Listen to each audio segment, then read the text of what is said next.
Is there more pressure on the Sixers given the success of teams in Philadelphia right now, especially in baseball with the Phillies?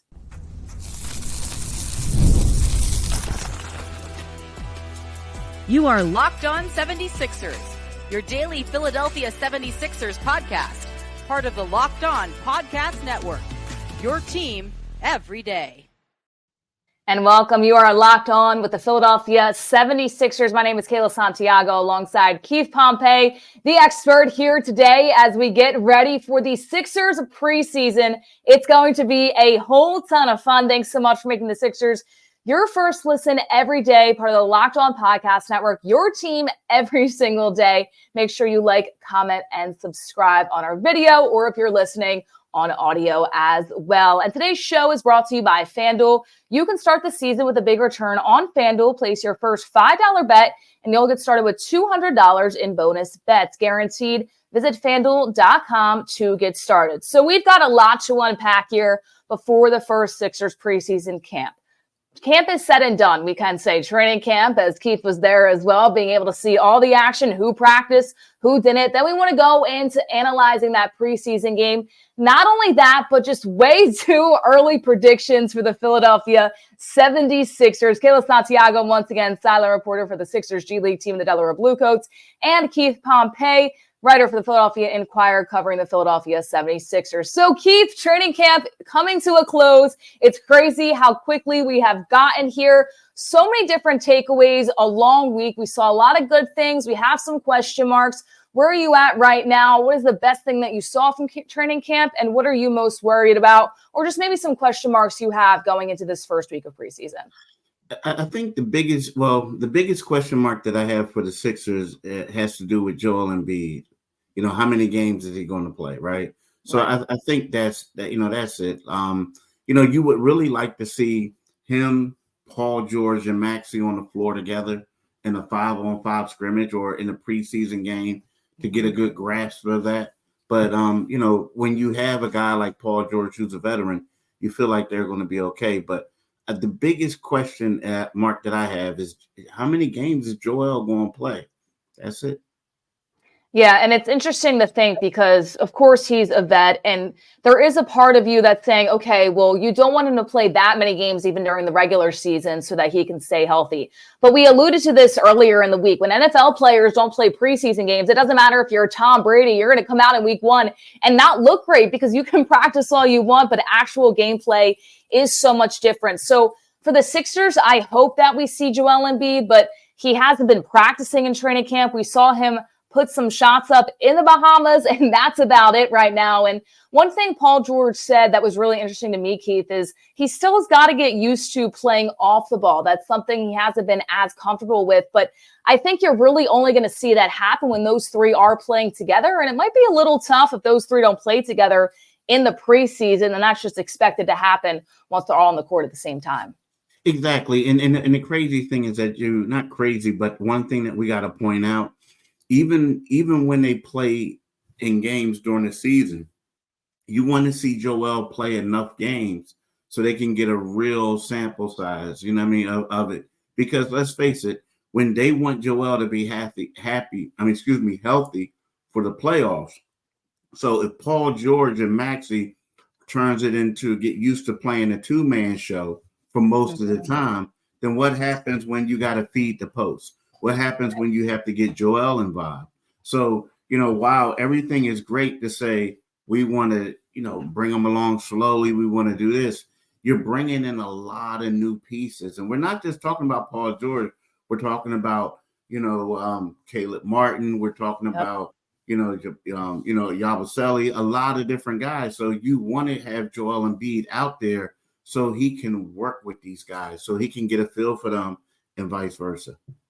And it's also about the other guys that are going to be out there, Keith. We projected our starting lineup earlier this week, and Oubre and Kayla Martin were two players that we definitely think will be in that starting lineup if it's a full healthy five with PG, Tyrese Maxey and Joel Embiid. And the last thing I want to see from the Sixers team, especially this year, is what happened with Tobias Harris, right? I feel like Tobias was thrown around a ton, not really knowing where he needed to be. Is he supposed to be a 25-point scorer with a max contract? Everybody was hoping that's who he would be, but there was times he was just unreliable, didn't know where to be. He was playing at the 3 and 4, and I don't think that was all Tobias's fault either. I think it's tough to always be asked to play in different positions as a starter or figure it out. So it's not even just the 3 stars that are out there. It's also those other supporting roles. Where do they need to be? Where are they going to be best help? Defensively, I feel the most confident in this team, Keith. It's offensively that is going to take some time of figuring out. Yeah, you're exactly right. Offensively is going to take time because, when we're going to talk about it in a second, but when we talk about like takeaways, Paul George, like you said, he said, it's one of those things where I got to defer when not to. So guys have to get in the rhythm. They have to find out who's going to be the shooters. They got to find out a lot of different things. Defensively, a lot of times that's just about effort. Like it's about want to. And you can go out there, and if you're gritty, whatever, you could go out there and defend someone. But offensively, it's all about rhythm. It's about scheme. It's about a lot of different things when you're playing with new people. So you're right. They need to get that together. So, Keith, you mentioned that Joel Embiid is your biggest question mark, and I think that's a commonality across a lot of people in Philadelphia trying to figure out if he's going to be okay. And I think, you analyzing the team too, it's like we've seen this before. We've seen certain circumstances where, it's all fine and dandy. And yes, you want him to be healthy, but you also need him to play so the rest of the team can get there. But I want to go more to a positive note too. Who stuck out to you the most? It doesn't have to be PG, Tyrese Maxey. We even heard that Nick Nurse said guys like Drummond, Kayla Martin, Oubre, McCain were standing out throughout training camp. For you being down there, being able to cover the team, who do you felt stood out most and made a case for themselves? The person that really that everyone talked about they didn't talk about as much as the other ones, but a name that kept popping up, was Ricky Council IV to me. He's a guy that, they're like Yabusele and Gershon Yabusele and Ricky Council are 2 guys who basically can have pretty good roles in the rotation, right? And the thing about that is, last year, Ricky Council IV wasn't even in the playoff rotation. So for Nick Nurse to say that, it had to be extremely impressive of his showing. And I think that he's the guy of all the ones that, we talk about, he's the one that really stood out to me. Now, Caleb Martin, the things that he was able to do that they said, during these practices, that was impressive as well. But I have to say that the fact that Ricky Council is being mentioned as someone who can be in a rotation, that impresses me a lot. And that's huge, right? And it's a fantastic story to be told as well. We alluded to before, I was able to cover him with the Blue Coats last year. He was on that 2-way contract, having a game at 11 a.m., having to be in Wilmington at 8:30 a.m., and then go to Philadelphia for a 7 p.m. tip-off. And maybe he didn't play with the Sixers. Sometimes he did get playing time if it was a blowout, either in their favor or not their favor. But somebody like Ricky Council, it's really a work your way up mentality. It's not he got drafted and got to play with the team or just sat the bench. No, he was playing in the G League. And I feel like any G League's dream is to move up to the NBA, right? That's why they want to be in this developmental league, to move up. And Ricky Council is a perfect product of that. And I'm excited to see if he does get some playing time in that rotation and what he can do, because he's going to become a fan favorite if he hasn't been already. Yeah, you're exactly right. I mean, here's the thing. This guy is hanging out with Joel Embiid and Tyrese Maxey right about now. You know what I mean? So, he's going to do well. I mean, he improved his shooting. I mean, he's probably outside of Tyrese, he's the hardest worker on the whole team, like outside of Tyrese Maxey. So that says a lot, and I think it's going to benefit him this year. Yeah, the only thing that Sixers fans and people didn't love about Ricky Council was when him and Tyrese were on that boat and they took the picture and he had socks on the boat. That's the only thing that people didn't love about Ricky Council. But I love that. You're saying he's the second hardest worker on the team, trying to work his way up, and we're going to see if it all works out. But we've got the preseason coming up. 3 preseason games coming to you this week, Monday, Friday, and Saturday. It's going to be a whole ton of fun, but we will be back with that before we tell you about BetterHelp. Locked On Sixers is sponsored to you by BetterHelp. We all can feel overwhelmed in our everyday lives, whether big or small, and go through some things as well. And sometimes it's just good to have somebody to talk to. It empowers you to be the best version of yourself. If you're thinking of starting therapy, give BetterHelp a try. It's entirely online, designated to be convenient, flexible, and suited towards your schedule. Just fill out a brief questionnaire to get matched with a licensed therapist online and switch therapists anytime with no additional charge. Overcome your fears with BetterHelp. Make sure you visit betterhelp.com/lockedonnba to get 10% off your first month. That's BetterHelp, HELP.com/lockedonnba. All therapists are licensed, accredited professionals. BetterHelp allows you to connect with them in a safe environment and convenient as well. So make sure you check out BetterHelp today. All right, so preseason is here. I'm super excited for this game Monday night against New Zealand. It's in Philadelphia, and it's going to be the NBL and the NBA. It's going to be a whole ton of fun. And Keith, I don't expect to see a lot of guys out there. I'd be shocked if we see Paul George. Definitely not Joel Embiid. He hasn't been practicing. Maybe Tyrese Maxey early on in the beginning. Who do you think we're going to see in this preseason game tonight? I think we'll see a lot of Jared McCain. I do. I mean, I do. I think you'll see a lot of the young guys. You know, it's crazy because, you know, Tyrese Maxey is the type of guy who wants to play all the time, right? He wants to go out there and play. So typically in an instance like this, and the Sixers only have, two home preseason games. This one and later on against the Brooklyn Nets. So I believe there are going to be some guys in the starting lineup who will start and then get subbed out or may play a little bit, you know what I mean, to get some just some conditioning, some game type action, if that's what Nick Nurse wants to do. But for the most part, I feel like a lot of the young guys, a lot of the guys who are on Exhibit 10 contracts, the two-way guys, are going to play. Because, you know, let's face it, this is a game where the 76ers, if they wanted to, they could beat this team by 40 points. And that's not a knock on the Breakers. It's just that, you know, it's just a different level of play, right? So I feel like, you know, when you have 6 preseason games, you know, you're not going to play your stars extended minutes in this game. Yeah. Yeah, no, and absolutely not. And this Breakers team, I'm kind of excited to see actually what they bring about here. And, you know, just doing some research on them too. They're excited to play the NBA. They want to play the best of the best. And they know that this league is the best of the best as well. So playing this game, not only this one, October 5th, they play the Utah Jazz as well. That game already happening clearly. And then October 11th, OKC, they will play that game as well. So having 3 of those NBA games slated.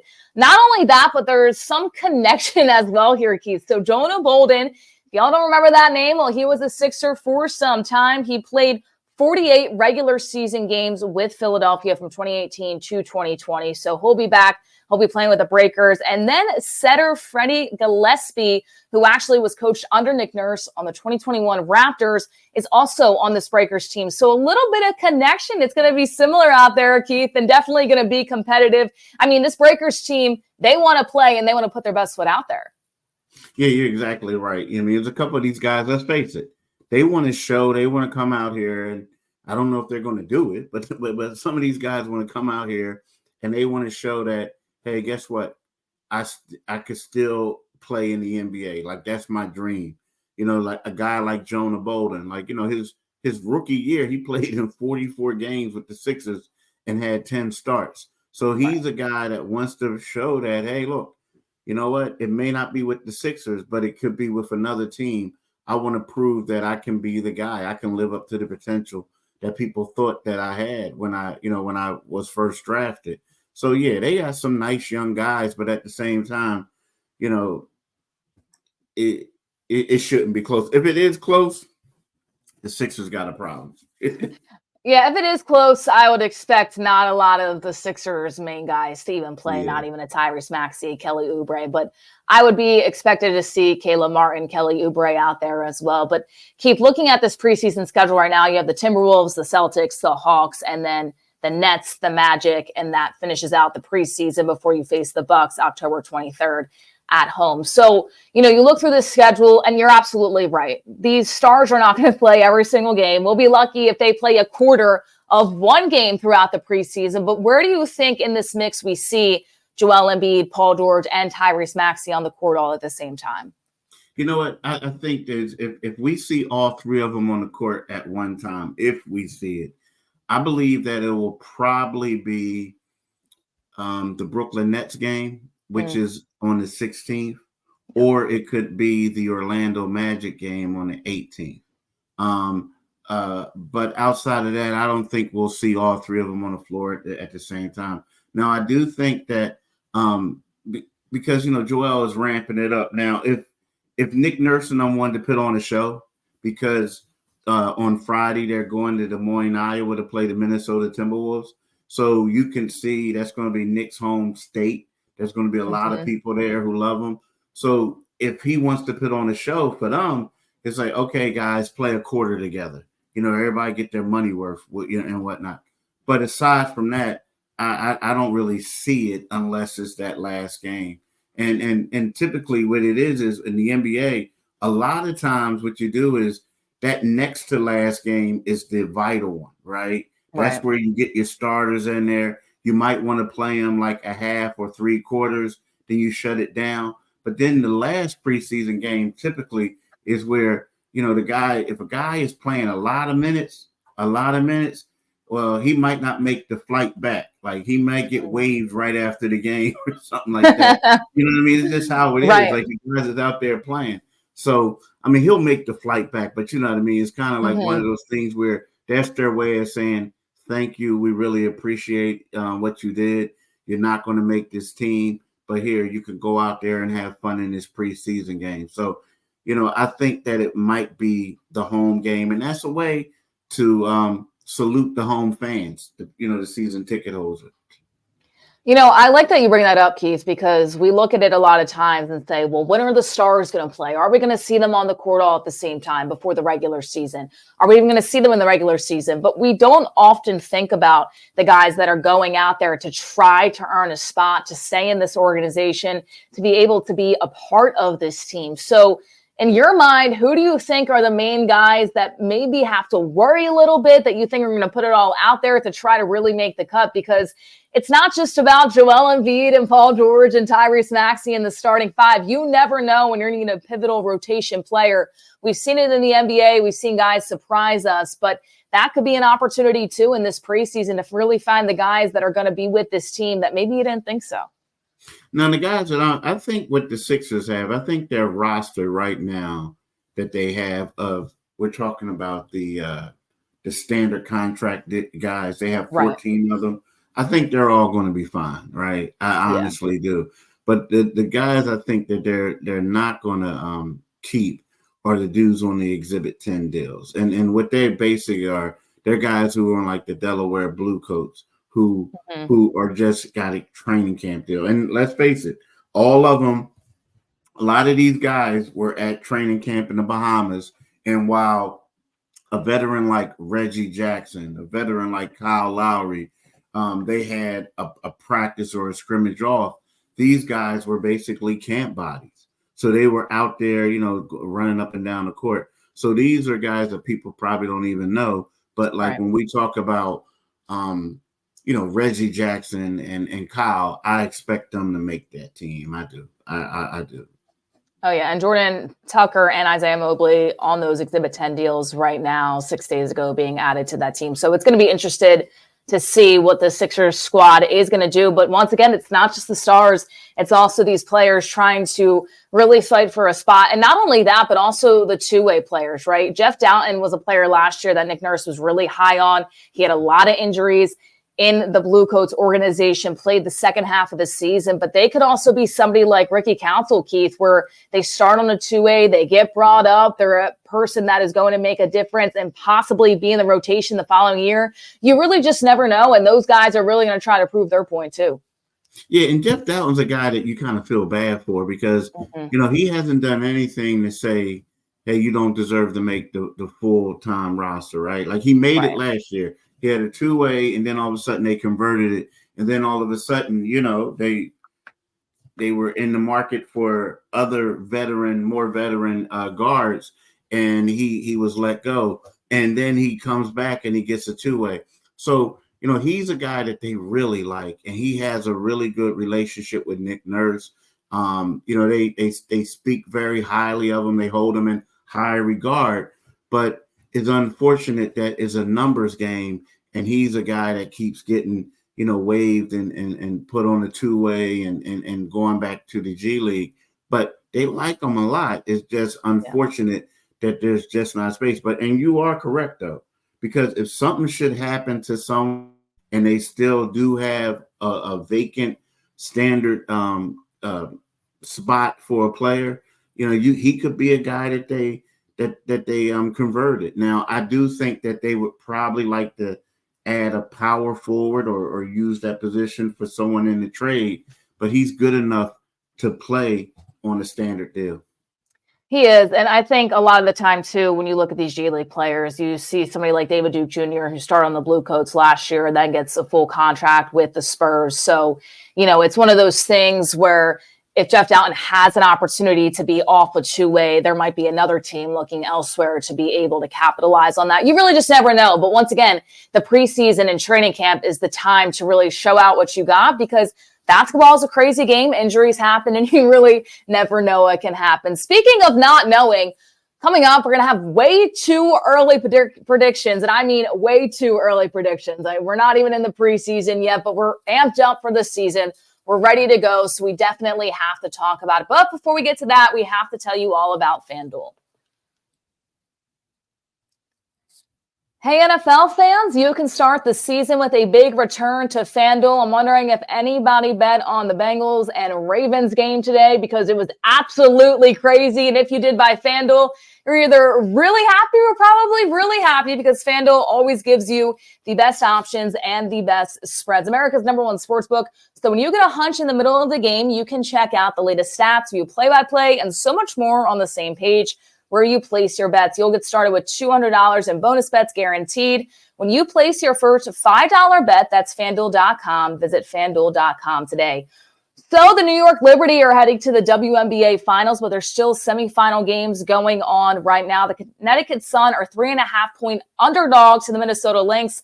Well, on that Lynx team, they have an absolute fantastic player in Nafisa Collier, who's the defensive player of the year, and she has showed up and showed out in this semifinals. So right now, if you think the Lynx are going to win it, they are favored to win at -3.5 due to FanDuel. It's going to be a fun WNBA semifinals. And not only that, but the Philadelphia Phillies win. The series is now tied 1-1. The Phillies are 1.5 favorites in New York Tuesday night. Make sure you head over to FanDuel right now to place your bets. America's #1 sportsbook. Be sure to visit FanDuel today to place all of your sports bets. There's no better place to be than FanDuel. All right, so way too early predictions, and I always love doing this time of year because you never know if you will be right. So much can happen throughout the season, and this is the conversation we have discussed a ton just about the Eastern Conference in general. You look at the teams that have gotten better. The Celtics really bring everybody back. The New York Knicks, of course, get Karl-Anthony Towns. The Sixers, if they're healthy, if Joel Embiid plays a lot, they could be up there as well. So, Keith, I'm going to ask you right now your top 4 in the Eastern Conference, 1 through 4, and why? Wow. So it's crazy because I keep going back and forth, and it depends on Joel's health. So please don't get upset with me. But so I'm going to have 2, right? I'm going to have 2 of them. So if Joel plays a lot of games, I have the Boston Celtics #1, the Sixers #2, the New York Knicks #3, and I think is kind of like a push 'em for #4. But right now, I guess I'm gonna have to say the Milwaukee Bucks #4, right? #4. But I'll keep leaning towards the Indiana Pacers. But now, if Joel Embiid is not healthy, right? If he doesn't play a lot of games, I'll have the Boston Celtics, the New York Knicks, the Celtics, the New York Knicks, the Sixers, and the Bucks. And the reason why I'm saying that is because with the Sixers is just because, I feel like if a healthy Embiid, while everybody is excited about Karl Anthony Towns, I don't think he can deal with Embiid. And I think that the Sixers will set themselves up to get the number 2 seed. But I think if Embiid doesn't play a lot of games, the Sixers may lose a couple, and then the Knicks will be able to slide in and get that second spot. Yeah, it's going to be interesting because I consistently go back and forth, and I want the Sixers to be in a position where they're not playing the Knicks or the Celtics in the first round. That's all you want if you're analyzing this team, because that would just not be good. You hope to avoid them until the Eastern Conference Finals. If the Sixers can get there finally, since 2001, if they can get there finally. But you look at it and you say, okay, you don't want them to even face these teams early on. But with that being said, too, I just don't think that Joel is going to play as much as probably people want him to, or even he wants to. And I think it goes without saying that Nick Nurse has dealt with this before. He was able to coach Kawhi Leonard to an NBA Finals win. And I think Nick Nurse knows what to do. Now, it's not just his decision, of course. You have the trainers and everything in between. But I think when you look at it, in my opinion, and know it's different right now, but I think that Joel Embiid needs to be managed like Kawhi Leonard was when they won the NBA Finals. Now, you can't just sit out if you don't have an injury or you get fined, so you have to work your way around that. But I see a situation where Joel doesn't play in any back-to-backs this year or something like that along those lines. I'm going to put the Sixers at 3. I'm going to go Celtics 1, Knicks 2, Sixers 3, and Bucks behind them at 4. I had the Bucks above the Sixers a little bit because I think people forget just how good Giannis is, but they're also dealing with a ton of injuries. So I just don't think that they're going to play a lot of their guys a lot during the regular season. It's interesting, though, because there's going to be a lot of fans that are upset if they go to these games and they see this happening. But at the end of the day, Nick Nurse knows what it takes to win a championship with a superstar and other stars around him. And I think that's how he's going to manage the team this year. Yeah, I agree with you. But the only thing that I keep going back and forth with is that a player has to play 65 games in order to be eligible for all NBA, for awards, MVP, that whole nine. Yeah.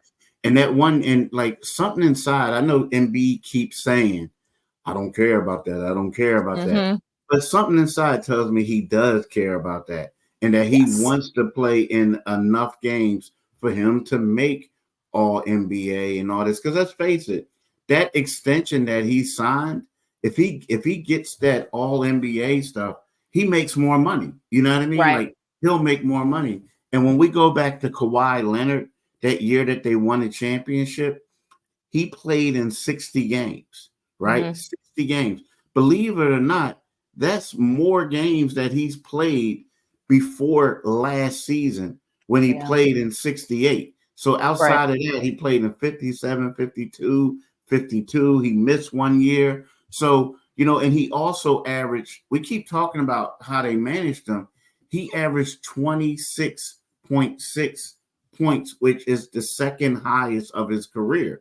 So, you know what I mean? Like, I get it, but I honestly believe that Joel Embiid is going to find a way to play at least 5 more games than what Kawhi Leonard did. And also something else, Kawhi Leonard averaged a career high 7.3 rebounds that season, right? So, you know what I mean? It was like, yes, they managed them, but at the same time, he was out there playing. He was playing hard, playing hard. So I get what everybody's saying. And here's something else that I have to say, Kayla, a lot that we're not talking about.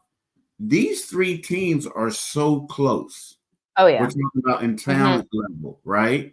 So if you're the 76ers, in the back of your mind, you're saying we can't finish no lower than number 2 because you want to because no matter who you play in that second round, it's probably going to be Boston or it's going to be New York, right? You want home court advantage.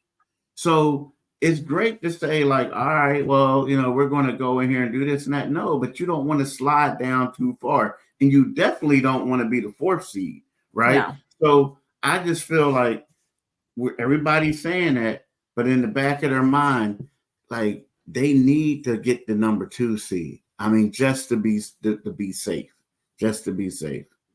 Yeah, you saw so many years, a few years ago when they played the Celtics in the second round. It was like, okay, well, if they didn't have to face the Celtics in the second round, maybe they could have actually gotten to the Eastern Conference Finals. You want your road to ECF to be a little bit easier. And I'm not saying that any team, when it comes playoff time, is necessarily easy to play, but you don't want to be forced to play these top dogs because you didn't put your guys in to be able to get you enough of a winning record. And I like that you put that out there, that it's very close, because I think last year there was obviously at the end, but definitely throughout the season, there was a bigger gap between the Celtics and everybody else in the East. I still think there's a little bit of a gap. It's not as big as it was a season ago. So you never know if it's toe and toe and the Sixers are only back 2 games with 10 games left to play.